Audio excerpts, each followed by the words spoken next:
Mentalement, on se fatigue beaucoup aussi.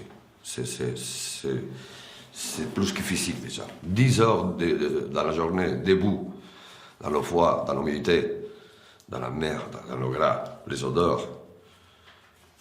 On finit la journée, mais démoli, mais mort. Moi, je ne peux plus. Moi, je ne peux plus. Plus jamais je remettrai mes pieds dans une chaîne d'abattage. Ni à Limoges, ni nulle part ailleurs. Plus jamais. Plus jamais.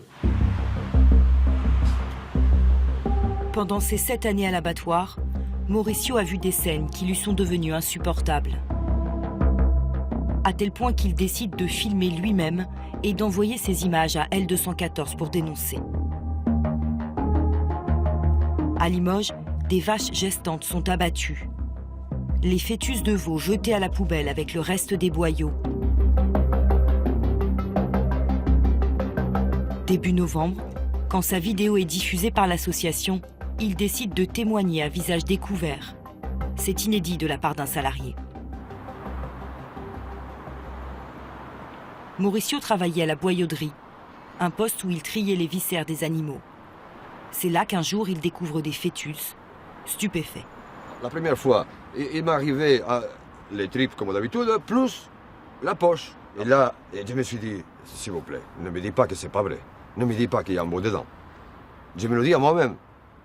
Là, c'est même pas un fœtus, c'est un veau qu'il est à terme. C'est un veau qu'il manque que quelques jours, voire quelques heures à naître. Qu'est-ce qu'on est en train de faire, nom de Dieu?